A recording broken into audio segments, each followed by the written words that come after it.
Subscribe कीजिए scholar elite channel को और बेल आइकॉन को दबाइए लेटेस्ट एजुकेशनल वीडियो सबसे पहले देखने के लिए। हेलो फ्रेंड्स, आपका स्वागत है स्कॉलर एलाइट में। मैं ब्रजेश आपको यहाँ पर आज MP police test series start करने जा रहा हूँ जो कि सब इंस्पेक्टर के लिए है, यानी कि एमपीएसआई स्पेशल है यहाँ पर। तो इन सभी प्रश्नों को आपको करना बहुत ही जरूरी है क्योंकि ये एक प्रीवियस ईयर क्वेश्चन भी इसमें आपको देखने को मिलेंगे और कुछ नए क्वेश्चन भी यहाँ पर ऐड किए जाएंगे और बाइलैंग्वेज है, हिंदी इंग्लिश दोनों में आपको मिलेगा। तो भैया ये दोनों मीडियम के लिए है, तो ज्यादा से ज्यादा वीडियोस को अपने दोस्तों को शेयर कर दीजिए क्योंकि स्कॉलर एलाइट पे एमपीएसआई का कोर्स स्टार्ट हो गया है। तो जीके जीएस के क्वेश्चन है, यानी कि जनरल साइंस जनरल नॉलेज दोनों के क्वेश्चन आपको इसमें मिक्स देखने को मिलेंगे। एमसीक्यू टेस्ट है तो इसको आप एक टेस्ट के तरीके से भी लगा सकते हैं म्यूट करके और लास्ट में कमेंट कर सकते हैं कि आपके क्वेश्चन कितने सही हुए, और बाकी मैं तो बता ही रहा हूं। तो चलिए शुरू करते हैं आज का पहला क्वेश्चन। तो जो पहला क्वेश्चन है हमारे पास वो देखने को आपको मिलेगा ये कि अर्धपारगम्य झिल्ली का रासायनिक नाम क्या है। तो अर्धपारगम्य झिल्ली जो होती है उसका रासायनिक नाम आपको बताना है। तो ऑप्शन है हमारे पास कि कॉपर फेरोसाइनाइड या फिर कॉपर फेरिसाइनाइड, जो कॉपर सल्फेट है या फिर कॉपर पोटेशियम फेरोसाइनाइड है। आखिर है क्या इसका आंसर? तो इसका आंसर है भैया कॉपर फेरोसाइनाइड। क्या है? कॉपर फेरोसाइनाइड इसका आंसर हो जाएगा। तो आंसर है ऑप्शन नंबर डी, जो फर्स्ट नंबर का है वो एकदम सही है, डी है पोटेशियम। तो ये गलत होगा।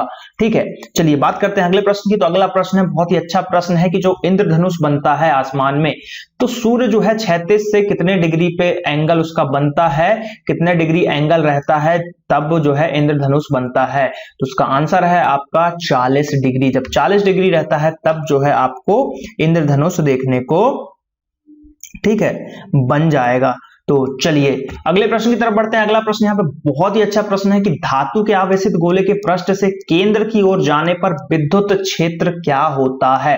यानी कि एक आपके पास धातु का गोला है, बहुत अच्छे से समझना इस चीज को। एक गोला है, आप यहां पे हो और ये इसका सेंटर है, इसके यहां तक जब जाओगे तो विद्युत क्षेत्र क्या होगा? घटेगा, बढ़ेगा, समान रहेगा, प्रत्येक बिंदु पर शून्य रहेगा।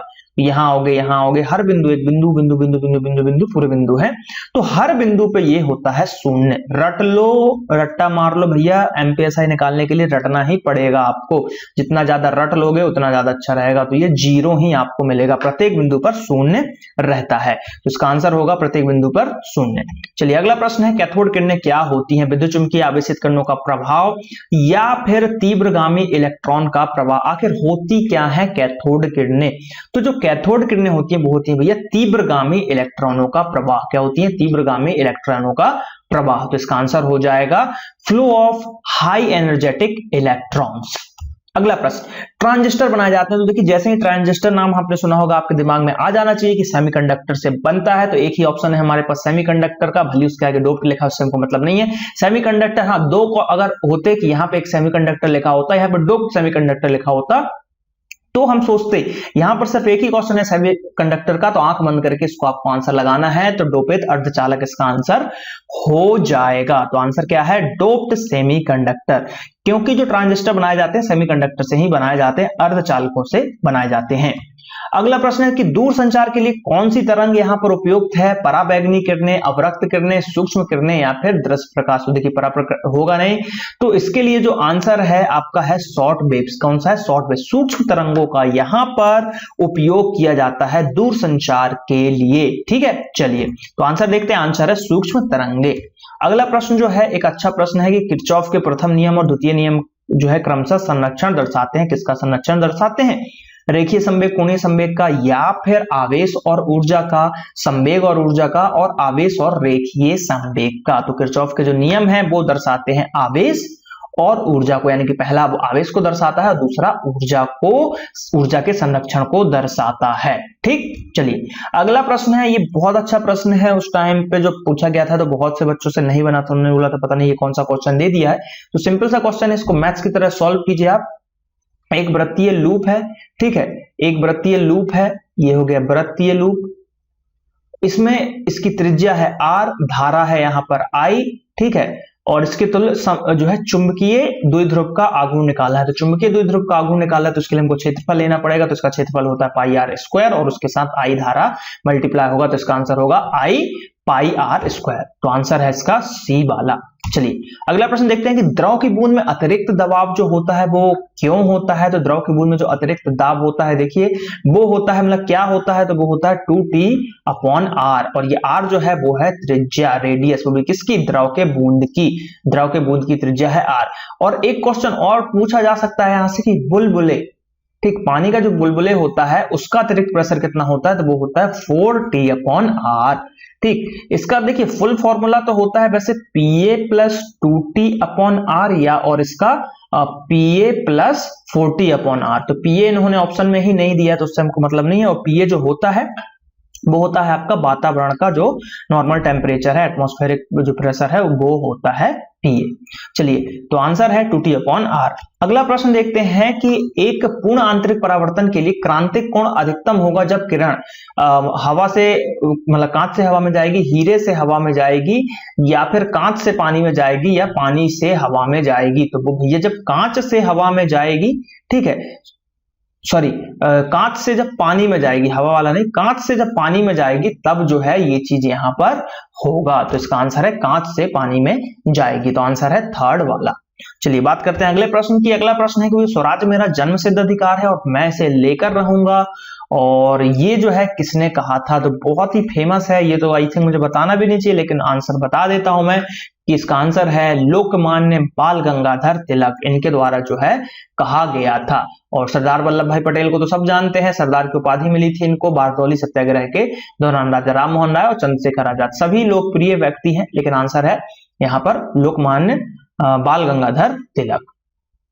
चलिए अगले प्रश्न की तरफ बढ़ते हैं। जो अगला प्रश्न देखने को हमको मिलेगा वो है कि दक्षिणी गोलार्ध में सबसे लंबा दिन कब होता है। दक्षिणी गोलार्ध की बात की गई है, उत्तरी गोलार्ध की नहीं।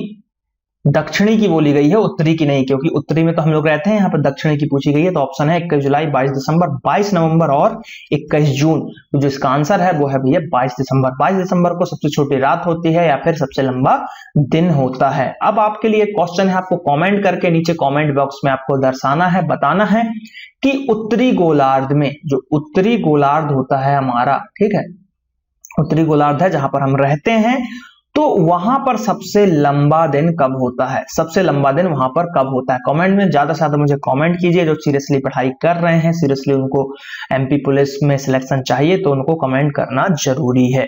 चलिए बात करते हैं अगले प्रश्न की। तो इसका आंसर है 22 दिसंबर। और अगले प्रश्न की अगर हम बात करें तो अगला प्रश्न जो है हमारे पास वो है कि निम्न में से किस पद का उल्लेख भारत के संविधान में नहीं है।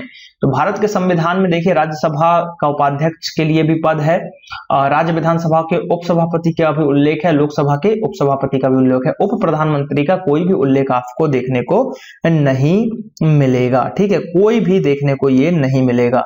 तो आपको याद रखना है कि भारतीय संविधान में उप प्रधानमंत्री का कोई उल्लेख नहीं मिलेगा। तो आंसर है उप प्रधानमंत्री। चलिए बात करते हैं अगले प्रश्न की। तो जो अगला प्रश्न देखने को मिल रहा है वो है कि निम्नलिखित में से कौन भारत के राष्ट्रपति नहीं थे। तो भारत के जो राष्ट्रपति देखिए सर्वपल्ली राधाकृष्णन ये भी रहे हैं, फखरुद्दीन अली अहमद भी रह चुके हैं, ज्ञानी जैल सिंह भी रह चुके हैं, लेकिन बीपी सिंह नहीं रहे हैं। तो इसका आंसर हो जाएगा बीपी सिंह। अगला प्रश्न है कि निम्न में से कौन लोकसभा के चुनाव की घोषणा जो है कर सकता है, मतलब घोषणा करने के लिए अधिकृत है। उपराष्ट्रपति नहीं, उच्चतम न्यायालय का न्यायाधीश यानी कि नहीं, सुप्रीम कोर्ट जज भी नहीं कर सकता, गृह मंत्री भी नहीं कर सकते, ये कर सकते हैं प्रधानमंत्री। प्रधानमंत्री जो है इसके लिए अधिकृत रहते हैं। तो इसका आंसर हो जाएगा प्रधानमंत्री यानी कि prime minister of India Shri Narendra Damodar Das Modi. तो आंसर है प्रधानमंत्री। चलिए बात करते हैं अगले प्रश्न की कि गोलकुंडा का किला किस शहर में है। तो भैया गोलकुंडा का किला की अगर हम बात करें तो ये उसी शहर में है जहां पर आपको चार मीनार भी देखने को मिलेगा। तो ये उसी शहर में है जहां पर चार मीनार आपको देखने को मिल जाएगा। तो ये जो है आपको याद रखना है कि चार मीनार कहां पे है उससे आप, क्योंकि चार मीनार ज्यादा फेमस है, तो वो है भैया हैदराबाद। हैदराबाद में चार मीनार भी है, वहां पर गोलकुंडा का किला भी है और हैदराबाद की बिरयानी भी फेमस है। तो भैया कभी हैदराबाद जाइए, बिरयानी खाइए, गोलकुंडा का किला देखिए और चार मीनार भी घूमिए। तो इसका आंसर है हैदराबाद। चलिए अगले प्रश्न की बात करते हैं। जो अगला प्रश्न देखने को मिल रहा है वो है कि किस राज्य को दक्षिण भारत का गेटवे कहा जाता है। तो दक्षिण भारत का जो गेटवे कहा जाता है, ऑप्शन है हमारे पास कर्नाटक, आंध्र प्रदेश, तमिलनाडु और केरल। तो इसका जो आंसर होगा वो होगा भैया तमिलनाडु। तमिलनाडु को कहा जाता है दक्षिण भारत का गेटवे, ठीक है, मतलब गेटवे ऑफ साउथ इंडिया, क्योंकि दक्षिण भारत की बात की गई थी। अगला प्रश्न है कि वह लड़का जो रहता था, ठीक है, ये मतलब किस काल्पनिक चरित्र का पर्याय है। तो भैया ये बहुत ही फेमस है, हैरी पॉटर। हैरी पॉटर का ये जो है चरित्र है, द बॉय हु लिव्ड। तो इसका आंसर है हैरी पॉटर।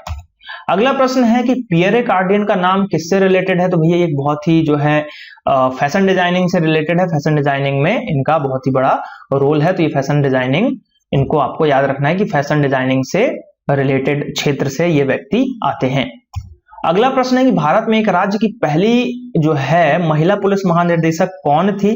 तो महिला पुलिस अगर निदेशक की हम यहाँ पर बात करें, है ना, महिला पुलिस की अगर हम बात करें तो किरण बेदी, प्रेमा मुखर्जी, प्रतिभा रॉय या कंचन चौधरी भट्टाचार्य। तो ये है कंचन चौधरी भट्टाचार्य, जो कि डीजीपी रही हैं भारत में, जो है स्टेट इंडिया में पहली वुमेन, ठीक है, कंचन चौधरी भट्टाचार्य। तो आंसर है कंचन चौधरी भट्टाचार्य।